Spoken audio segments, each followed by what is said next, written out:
શ્રી જય કૃષ્ણ. માતાજી, જય શ્રી કૃષ્ણ. આજ તો તમે વાર્તા એક કરી નાખો. હા, તમે મને તો એમ થાય કે તમે કરો તો જ મજા આવે. ના ના, તમારી વાર્તા પહારી છે. ઈ તો મારા વાત કરતા. સાચી છે. તો આજની કહાની ઈ છે કે આપણા પારિવારિક જીવનને લગતી કહાની છે. હા, કે આપણા પરિવારમાં આ કહાની પૂરી સાંભળવા જેવી છે અને પૂરી સાંભળ્યા પછી આપણા જીવનમાં ઉતારા ઉત્તરા જેવી જેવી છે. છે. હા. તો એક ગામ હતું ને, ત્યાં ઈ એક પરેશ નામનો છોકરો હતો. તો ઈ બહાર સિટીમાં ભણવા ગયો એમ. હા. ભણવા ગયો એટલે પછી ભણવામાં એને ઘણો ટાઈમ લાગી ગયો. ઘેર આવવામાં એને દોઢ બે વર્ષ થવા આવ્યા એમ. હા. પણ ઈ ઘેર નહોતો આવ્યો. ત્યાં એક દિવસ એના દોસ્તારનો ફોન ગયો હા. કે પરેશી કે મારા ઈ કે લગ્ન છે ઈ કે તો તારે આવવું તો પડશે ઈ કે. હા. તો કે ભાઈ મારે હજી ભણવાનું ચાલુ છે ને, હું નહીં આવાય ઈ નહીં કે. આવું. તો કે તો તું ઈ કે નો આવતો તો આપણે ઈ કે પછી બોલવા ચાલવાના સંબંધ પૂરા થઈ જાય ઈ કે. હું તારી હારે નહીં બોલીશ ઈ કે. તો પછી થોડુંક અહીંયા વિચાર્યું કે આમે જો હું ઈ કે આમે 2 વર્ષથી તો હું ઘરે નથી ગયો. હાલ ની જવા દે ને તો આ બાઈને મારે ઈ કે ઘરના સભ્યોને બધાને મળી, મમ્મી પપ્પાને દાદા દાદીને એને બધને મળી લેવાય ને બેય વાત મારે લગ્ન થઈ જાય ને ઘરના ને બધને મળી લે એવો વિચાર કર્યો એને. પછી એને કે હા કાંઈ વાંધો નહીં, હાલી હું આવીશ ઈ કે થોડોક ટાઈમ કાઢીને ઈ કે. તો ઈ તો આવ્યો એના દોસ્તારની ત્યાં ઘરે લગ્નમાં ને એના દોસ્તારનું ઘર હતું ને એની થોડુંક જ દૂરીના મમ્મી પપ્પાનું ઘર હતું એમ. હા. તો ઈ કે આ વખતે તો મારે છે ને ઘરે કેવું નથી કે હું મારા દોસ્તારની કે લગ્નમાં આવવાનું છે. આ મારે ઈ કે સરપ્રાઈઝ દે, હા ડાયરેક્ટ જ જાવું ઈ કે. તે દાદા દાદી પણ કેવા ખુશ થઈ જાય ઓસિંતાના મને દેખીને. હા. એટલે એને એવું વિચાર કર્યો એટલે ઘરે કોઈને ખબર નહોતી એમ. હવે એને ઘરે શું થઈ ગયું ઈ પણ છોકરાને તો ખબર જ નથી. દોઢ 2 વર્ષથી ઘરે આવ્યો નહોતો એમ. એટલે આ પ્રસંગ હતો એટલે બધા જમવા દોસ્તાર બધા જમવા ગયા. તો આમ જમતા હતા, જમીન પછી આમ જમીન ઊભા થઈને આમ સાઈડમાં ઊભા એમ. ત્યાં અચાનક એની નજર પડી એમ કે જ્યાં પ્લેટ રાખી હતી ને ટેબલ ઉપર, તો ઈ બધી લેવા એક દાદા ત્યાં આવ્યા એમ. તો ઈ આમ વિચાર કરે કે આ ઈ કે મારા દાદા જેવા લાગે છે કે પરેશ કે આ મારા દાદા જેવા લાગે, પણ મારા દાદા તો ન જોઈ ને કે મારા મમ્મી પપ્પા એને કેવા હાસવે કે ઈ થોડા કઈ આયા હોય કે એના જેવા કોક લાગે છે કે. પછી ઈ તો એમ પ્લેટ લઈને વયા ગયા. તો એના મનમાં એમ વિચાર જ આવે કે આમ હકીકતમાં મારા દાદાની તો નહીં જ હોય ને ઈ કે એમ. ભલે મને તો વિશ્વાસ છે કે મારા દાદા અહીંયા હોય જ નહીં કે ઈ તો અટાણે ઘરે આરામ કરતા હોય. ઈ થોડા અહીંયા કે પ્લેટ ઉપાડતા. દીકરાને થોડી ખબર હતી કે હું મારા દાદા દાદી માથે થાય છે. હા. ને પછી આમ પાછો ઈ આમ થોડેક ગયો ને તાર રોટલી બનાવતા થાય એક બે. એટલે ઈ આમ થોડોક લાશ કાઢી હતી એમ. એટલે આમ થોડોક એને આઈડિયા આવ્યો કે આ મારા દાદી જેવા તો લાગે, પણ મોઢું તો ખુલ્લું નતું તે આમ ખબર પડે, પણ આમ એને અંદાજ થઈ ગયો કે મારા દાદી જેવા લાગે. તો ત્યારે પણ એને એમ તો નહીં કે મારા દાદી પણ ન જોઈ ને અહીંયા. તો એના મગજમાં એ વાત આખી ઘુસાઈ ગઈ. પછી એના દોસ્તાર હતા ને તો એ આમ વાતું એ ચડી ગયા. તો આ એના દોસ્તાર હતો ને તો એને પણ આમ જાણો થઈ ગયો કે મારે ઈ દાદાને જોવા શીખે, મારા દાદા તો ને ઈ જોવું કે. ઈ પાછા એ આમથી કઈક પ્લેટું લઈને આવતા હતા ને ઓચિંતાનો આ પણ એના સામે ગયો. હવે સામે ગયો ને એનો દીકરાનો દીકરો, એટલે ઓલા દાદાને આમ ઓચિંતાનો જોઈ ગયા ને એટલે હાથમાં જે પ્લેટો હતી ને બધી પડી ગઈ. એટલે ઓલી કાચની હતી બધી ફૂટી ગઈ. એટલે ત્યાં બીજો અંદરથી એક મેનેજર આવ્યો એમ. તો એ તો કેવું બોલવા માંડ્યો દાદાને એમ કે તમને ખબર ન પડે ને ઈ કે આમાં ધ્યાન જ તમે દેતા નથી, તમારું ધ્યાન ક્યાં છે ઈ કે અમારું કેટલું નુકસાન કરી નાખ્યું એમ કરીને એને ફડાકો મારવા ગયો ને એના દાદાને. ત્યાં એના છોકરાએ હાથ પકડી લીધો કે બિલકુલ પણ જો આ દાદાને કે હાથે દાડ્યો ને કે તો કે આમાં કેટલું સાહેબ કે તમને શું ખબર છે આનું કેટલું નુકસાન થયું કે. અરે ભાઈ તારું નુકસાન થયું હોય છે ને હું તને આપી દઈશ કે. અલે આ 2000 રૂપિયા હજી તારે જો ઘટતા હોય ને તો તું મને કહી દે, પણ આના હાથ ન ઉપાડતો કે. એટલે એને તો પૈસા દઈને મોકલી દીધો એને. ને પછી દાદાની સાઈડમાં હાથ પકડીને દાદાની સાઈડમાં લઈ ગયો એમ. એ દાદાને લઈ ગયો ને દાદાને હજી વાત કરે કે ન કરે કે એના બીજા દોસ્તારું આવી ગયા ને તો ઈ કે હાલ ફોટા પડવા આપણે ને આપણે અહીંયા આવ્યા તો આપણે યાદમાં તો કઈક રાખવું જોઈએ ને કે આપણે આપણા દોસ્તારની અહીંયા કે લગ્નમાં ગયા થાય ફોટા પડવા ને. પણ ઓલો એના દાદાનો હાથ મૂકે નહીં અને દાદાને એમ થાય કે જો હું આવી રીતના કામ કરતો હતો તો આ છોકરાના દોસ્તારોને એમ થાય ને કે આવા એના દાદા હે કે તો કે ઈને મારા દીકરાને ઊંધું ઘાયલા જેવું થાય ને કે.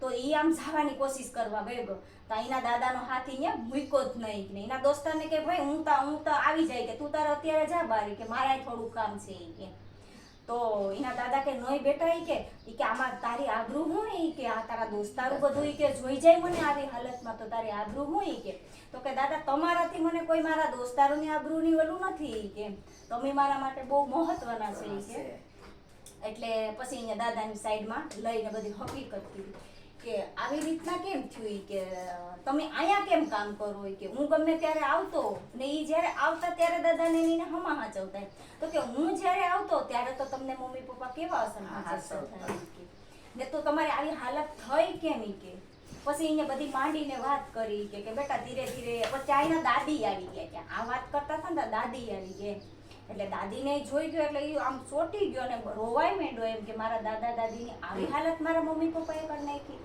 એટલે પછી એને દાદીએ બધી માંડીને વાત કરી કે બેટા આવી રીતના છું તું તારા દાદા જ્યાં સુધી નોકરી કરતા હતા ને ત્યાં સુધી તારી મમ્મી કે અસલ અમને ખવડાવતા હતા પીવડાવતા હતા અમારે યાર સારી રીતે વાત કરતા હતા એ કે પછી તારા દાદાની થોડીક ઉંમર થઈ ને એની તબિયત કે બરાબર નહોતી એટલે પછી એને નોકરીમાંથી કાઢી મૂક્યા એટલે પગાર આવવાનું બંધ થઈ ગયું એટલે પગાર આવવાનું બંધ થયું એટલે તારા મમ્મીને કે ઈ ન ગયું એમ એટલે પછી અમને ઈ કે નોકરની જેમ જ રાખતા હતા તારા મમ્મી પપ્પા અમને નોકરની જેમ જ રાખતા હતા ઈ કે પણ અમારથી જેટલું સહન થતું હતું ત્યાં સુધી તો અમે સહન કર્યું ઈ કે પણ એક દિવસ શું થયું કે ઈને જ્યારે બેનપણીઓ બધી આવ્યું ને ત્યારે ઈ બેનપણીઓ બધી કીટી પાર્ટી હતી એટલે આવ્યું એટલે અહીંયા અમને પહેલા જ કહી દીધું કે તમારે આવી રીતના રહેવાનું તમારે આમ રહેવાનું ને તમારે મારી બેનપણીઓ ત્યારે કોઈ અપમાન અમારું નહીં કરવાનું એટલે એવું બધું સમજાવી દીધું હતું પણ કે મારી તબિયત બરોબર નથી કે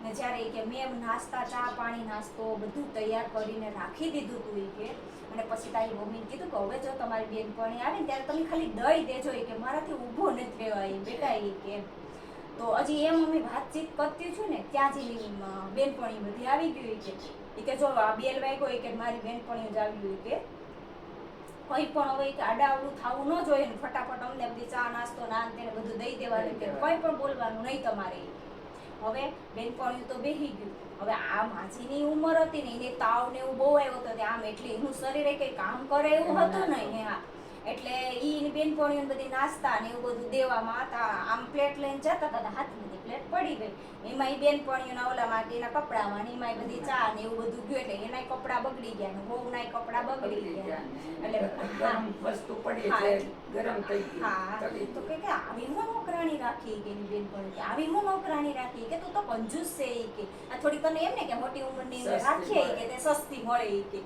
એટલે તે આવી રાખી કે નોકરાણી કે આ ખબર ન પડે આ કેટલું મારા કેવા મોંઘા કપડા હતા એ બગાડી નાખ્યા કે એટલે આ એવી બધી આમ એની આને બધી સંભળાવવા મળ્યું હવે ઓલી હોય એટલે સોફેટ કરે નહીં કોઈ વસ્તુની કે ભાઈ આ મારી હાહુ છે એમ તો પાછી એની બદનામી થઈ જાય ને કે હાહુને નોકરાણી તરીકે તે રાખી હવે આ બધી વસ્તુ છે ને એના હવરા સાંભળે સાઈડના રૂમમાં બધું સાંભળે હવે એનાથી રહેવાનું ને હદ બાર થઈ ગયું ને પછી બહાર આવ્યા ને કે રેવા દેજો ઓ બેટા ઈ કે અટાણા સુધી ખૂબ અમે સહન કર્યું કે તમારી કે આ તમારી સાસુને મજા નહોતી તોય પણ આ સવારના કામે લાગી ગયા હતા કે ને છતાં તમે આવી રીતના અપમાની કે પછી ઓલી બેનપણીને પછી ખબર પડી કે આ તો એને હાહુ લાગે પછી એને બેનપણી કે ઓહો તું તો એ કે બહુ બોલી કે તું તારા હાહુ નહીં આવી નોકરાણીની વાળું કામ કરાવે નહીં તો પછી એક બીજું મજાક કરવા વાળી તો હવે ત્યાં તો કઈ આ બોલી નહીં પછી ઓલા વૈયા ગયા ને પછી તો આને ઈવા લીધા આમ કેવું બોલે કે હદબાર બોલે એમ ત્યાં પછી રાતે એના ઘરવાળો આવ્યો એટલે ઘરવાળાને પણ એવો સડાયો કે જવા દો મમ્મી આજ તો મારી બેનપણી મમ્મી આમ આબરૂ આપણી કાઢીને આપણું આમ કર્યું પપ્પા આવું બોલતા હતા ને એમ પણ દીકરો પણ એની બહુનું સાંભળતો હતો જરાક પણ મા બાપ આમ નજર કરી તો વાંધો જ નતો આવતો એટલે એને પણ હા વિવો ભરાઈ દીધો ને ખીજમાં રાતે એના બિચારાના કપડા થેલામાં ભરી બરોબર કાઢી દીધા એટલે ઈ લોકો તો બિચારા બેને ઊભા એને તેમ કે વાર હોય છે કે બહુ વાર જોઈ પછી થાકી ગયા ને પછી ત્યાંથી હાલતા થઈ ગયા છે પછી હવે આ એ માજી એમ કે હવે આપણે શું કરશું કે આપણે ક્યાં તેટલી જાવું? ઉંમર છે કે ને આપણે ક્યાં જાવું હા. અને આપણે એક જ દીકરો ને એક જ વહુ હતા ઈ. હતા. આપણો એક જ સહારો હતો, આપણે ક્યાં જાવું? તો કે તું ચિંતા કે એમાં કે આપણે ફૂટપાથ ઉપર એક ઝૂંપડું બનાવી લેવું ઈ કે. ને મારાથી કામ થાય એટલે હું કર અને તારાથી થાય તું તો કરી, કે. આપણે એકબીજાનો સહારો બની જાવું ઈ કે. હા. આપણી જિંદગી છે એ થોડીક કાઢી નાખ્યું ને મને મારા દીકરા ઉપર વિશ્વાસ છે છે. એ કદાચ આપણો ઈ છે ને એ આપણે ક્યારેક પણ એના ઘરે લઈ જાય એને ખબર પડીએ ને એટલે એવી આશાથી બિચારા ઈ કે અમે નીકળી ગયા. નીકળી ગયા હતા ને એટલે અમે આ જો અહીંયા અમે કામ કરતા હતા જો આવું અમારી માથે આવું બેટા થયું હતું ને એટલે અમે આ તો અમે એમ કે તું એમ કે ને કે અહીં કેમ કામ કરો જો આ હાટું અમે કામ કરી કે તારા મમ્મી પપ્પાએ તો અમને કાઢી મૂક્યા હતા હવે પેટ પૂરતી અમારે પેટ ભરવા માટે તો કામ તો કરવું જ પડે ને તો કે તો દાદા હવે હાલો ઘરે હાલો તો કે બેટા મારે હવે ઘરે તો અમે આવીએ જ નહીં કે તો કે નહીં કે પછી અહીંયા હામ દીધા કે મારા હામ છે જો તમે ઘરે ન આવો તો મારા હામ છે ઈ કે. પછી અહીંયા તો પછી દાદા દાદી કઈ બોલે નહીં હામ હા. દીધા પછી તો એટલે ગયો ઘરે ગયો એટલે દાદા દાદીને કહી દીધું કે તમે બહાર ઉઠજો ઈ કે. હું અંદર જાઉં કે તમે બહાર ઉઠજો તો અહીંયા બેલ માર્યો ત્યાં તો આ પછી ખબર તો નથી કે છોકરો આવવાનો હતો ને જ્યારે છોકરો આવતો ને ત્યારે દાદા દાદીને બહુ સાચવતા કેમ કે અહીંયા એને હું ફોન કરીને કહી દેતા કહી દેતા કે કે હું હું આવું. આવવાનો છે એટલે એને સમજાવી દેતા અને હાવ તમે જાવા દે પાંચ જે ભેગું થાય તો અહીંયા બધી પોકારે ને પછી એટલે અહીંયા તો દરવાજો ખોલ્યો તા સામે ઈ છોકરાને જોયો ઓહો કે બેટા તું ઈ કે તે તો કઈ ફોન ય કર્યો ને હાવ ચિંતા ન આવી ગયો ઈ કે તો કે એમાં હું ફોન કરો મને એમ કે હાલી સરપ્રાઈઝ દેવ મી કે મારા મમ્મી પપ્પાને ત્યાં તો એના પપ્પા એના તો કે ઓહો હવે તો તું મોટો થઈ ગયો ને હવે ક્યાં તારે મમ્મી પપ્પાની જરૂર છે ઈ કે. હવે તો તું તારી રીતે થઈ ગયો તારે ક્યાં મમ્મી પપ્પાની જરૂર છે એમ એકબીજા મજાક કરવા વેગ્યા તો કે તો તમારી નહીં જરૂર હોય ને દાદા દાદીની ઈ કે તો ઈ એકબીજા સામું જોવા માંડ્યા કે કેમ અહીંયા આમ કેમ કીધું ઈ કે પછી અહીંયા પાછી વાત વાળી મૂકી કે પપ્પા ઈ તો હું મજાક કરતો હતો ઈ. હા.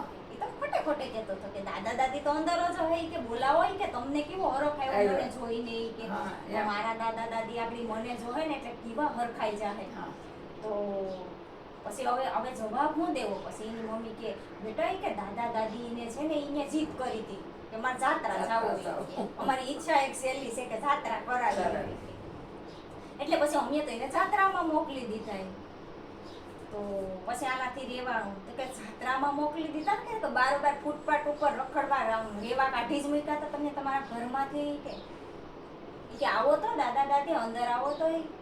પછી એના દાદા ને દાદી જોઈ ગયા ને તો બે જણા હાવ એકદમ હજળ થઈ ગયા તો હવે હું જવાબ દેવો આ છોકરાને જવાબ હું દેવો એમ પછી કે આ તમે તો ઈ કે જાત્રામાં એકલા હતા ને આ હું જાત્રાથી જ લઈને આવ્યો છું. તમે જાત્રામાં એકલા હતા ને ત્યાં ઓલા પર વાસણ ઉટકતા હતા ત્યાંથી હું લઈને આવ્યો લગ્નમાં લગ્નના એમ કે.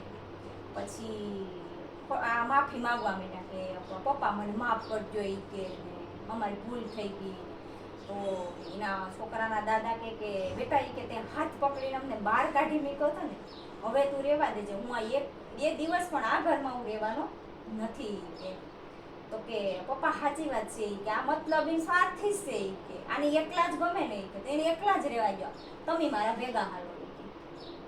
તો કે હા ઈ કે એમ કરજે ઈ કે. તો અહીંયા બહુ માફી માંગીને છોકરાને પગે પડી ગયા કે મમને માફ કરી દે બેટા ઈ કે તું અમારાથી જુદો ન થાય ઈ કે તારા વિનાનો અમે કેમ જીવ્યો કે તારી અમે કેવા સપના જોયા થાય ઈ કે મારો દીકરો ભણીને ગણીને હોશિયાર થાય મોટો થાય ને અમે આખું ફેમિલી ભેગા રહેવું ને અમે કેવા સપના જોયા હતા તો કે તો આ દાદા દાદીએ જોયા નતા સપના અહીંયા નતા જોયા એને તમારી પાસે અપેક્ષા હશે ને તમારી માથે પણ કે મારો દીકરોનો એની ઘટપણમાં અમને આવા હાચવશે એવી અપેક્ષા હશે ને ઈ કે તમે તારે તમારી જિંદગી તમે રહ્યો હું મારા દાદાને ને દાદીને લઈ જાઉં પછી એને ભાડે મકાન રાખ્યું ત્યાં રહેવા વળગી ગયા કારણ કે છોકરાને તો એવું હતું કે મારા મા બાપને તો આંખ ઉગાડવા માટે હું આવું કરું છું નહીંતર તો એને એમ થાય કે તો એનામાં ને મારામાં ફેર હું મારામાં ને એમાં કઈ ફેર નહીં પણ એની આંખ ઉગડે કે હું મારા વિનાના ઈ કેમ જીવે ને ઈ એટલે પછી મોટા ભૈયા ગયા પછી એક દિવસ બે વિચાર્યું કે આપણે હવે છે ને ઈ કે આપણા દાદા દાદીને ઈ કે આ એના છોકરાને બહુ કે આપણે હવે મમ્મી પપ્પાને જે કે સમજાવી દઈએ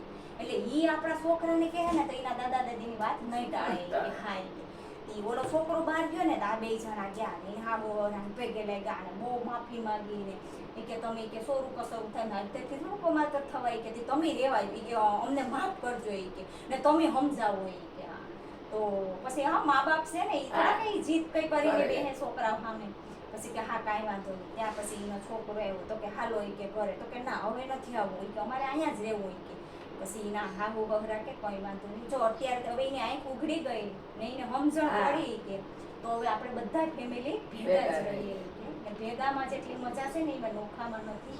પછી એના મમ્મી પપ્પા એ કીધું કે બેટા જો તું આજ અમારાથી જુદો થયો ને તો અમને કેટલું દુઃખ થયું ને એ અમને હવે સમજણ પડી કે અમે મા બાપને બારોબાર કાઢ્યા હતા ત્યારે એ કેટલા દુઃખી થયા હશે. અમને માફ કરજો. એટલે આમાં આવું છે કે પારિવારિક જીવનમાં પછી યાદ આવે ને બધી. એટલે ભલે છેલ્લે પણ સમજાણું તો ખરું ને એમ.